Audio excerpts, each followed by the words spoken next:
Hello, and welcome to Greet the Week. I'm Mona Duncan, and today's topic is on miscommunication, on communicating, but especially whenever we kind of mess it up. So let me share this and pull up the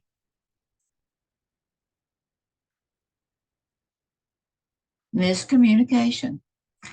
Our words, we use our words to convey what we want to share with others or what we want to see, what we want to share. Only the words that we use and the way in which these words are understood often do not match. The result then is a miscommunication and therefore a difficulty in relating with those that you are speaking with. So I have a friend, Bonnie Libhart, that frequently when there was kind of a miscommunication, she would say, I know you believe you understand what you think I said, but I am not sure you realize that what you heard is not what I meant. And I would have a tendency to go, what? What in the world are you talking about? It sounds like going around in a rigmarole. So anyway, those miscommunications. We communicate through words, but there are some of us that think in pictures. And so communication is sharing information in such a way that the hearer understands what the speaker is intending and kind of not only hears what they're saying, but pretty much understands their intentions. So, for example, let's talk about the garage doodad. Suppose you are doing something and you need a tool that is not at your disposal at the moment. And so you ask someone to go into your office or go into a closet or go into the garage and get this particular tool. And you explain what the tool looks like. And it's on the third shelf and it has a yellow handle. And so they go out to find the tool and bring it back to you. And then when they come in, I didn't see it. I can't find it. I don't know what you're talking about. So we kind of go, out to see where the tool is. And they go with us. And there it is, right there, third shelf, that yellow handle. And the person goes, oh, that tool, that yellow handle, that third shelf. And we can become, uh, discombobulated.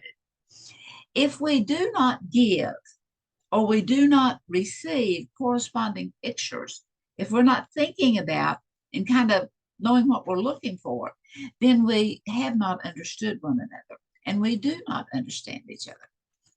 So these mismatched communications that can be humorous, they can be irritating, and there are times that they can become dangerous when you expect someone to know what I'm talking about. So let me give you an example. My grandchildren, I have 5 grandchildren. At the time of this incident, I think we only had like 4, but we had been swimming and we go back to the house and I had asked them to go in and after showering to bring their swimsuits and cover-ups and to put them on the swing, to put their swimsuits on the swing, because later then I'll gather them all up and we'll have clean. So I go out to, after a period of time, I go out to retrieve the things that need to be washed. And there is nothing on the swing. There's nothing there. But you know what? We need to always be able to, we think in different ways or we picture things differently. And my grandchildren grew up playing in this mulberry tree. And this is my oldest. She is currently 24. So this was her when she was very small. And this, can you see what I'm pointing to here? This limb right here goes out further, and hanging down from that limb is a chain with a one little seat of a seat for a child to swing on. And they would play. Whenever they come down, they would play it, play and play and play. Climb the tree, swing on the swing. And then we had another one, and then another one, and then another one. And of course, now we have even the fifth one. And they're all have at one time or another, their main thought in swing, swing, swing was the one that was in the front yard. And so as I looked outside and did not see any of the articles on the swing, I chuckled as I thought of my friend Bonnie's amusing transfixation of words and how that what we say is not what is always heard. So there are some common errors in communication.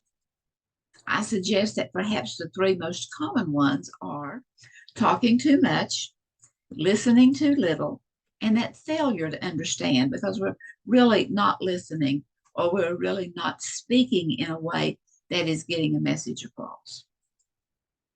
And the failure to understand coin is kind of a two-sided. And on one side of that coin, it is incorrectly assuming that we have spoken accurately. And side two of that coin, same coin, you toss a coin sometimes right or left, which one call it midair, is that we are incorrectly assuming that those to whom we have spoken have heard and understood what we meant to say or what we were intending it to be. So here for just a minute, we will look at the giving and the receiving of communication. In conversing, there is always a giver and a receiver, whether that is a one-on-one, whether it is to a group, whether it is teaching, but there is the giver and the receiver. And knowing, we also need to consider in this giving and receiving that not all things are always as they seem, as in we are such a diversity of individuals, of everything that we have experienced. And so we're not going to see and understand everything in 1, 2, 3 order. And always to consider the context, to consider the audience with whom we are presenting, their age, their life experiences, their culture, their education. There's just a multitude of things there to be considered that would cause misunderstandings in this communicating. And whenever there are misunderstandings, always be gracious. Be gracious, realizing just be gracious. And then acknowledge the other person's point of view. Oh, interesting. I didn't see it that way. Well, thank you for pointing that out. But be congenial. So in those miscommunications, what is it? Is it, where did it happen? Is it what I said or is it what you heard? Well, the thing of it is we're always needing to look at the bottom line because the bottom line is what we're wanting most. So is it what I said or is it what I meant? Is it what you heard or is it what you understood? Is it none of the above? Is it confusion? And if so, in that confusion, or that there is confusion that we've already acknowledged, where is the breakdown? Is that breakdown with the speaker? Is that breakdown with the receiver or the listener? Or is it with both? Is it in our thinking? And again, looking at both of us, is it those giving or those receiving? Is it in the thinking? Is it in the listening? Is it in the getting attention or just rattling on anyway? Or is it that always, always, always we want to give and receive with kindness? So kind of the big if of speaking and communicating. Your message is, if your message is not being received, then I suggest for myself personally and for others also, that we spend time in learning how to better express ourselves.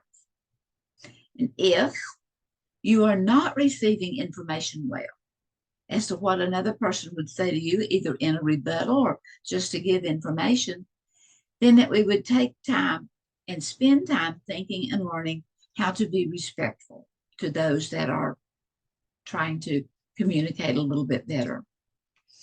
And in both areas, whether we are the receiver or whether we are the giver, be patient, be gracious, and develop empathy.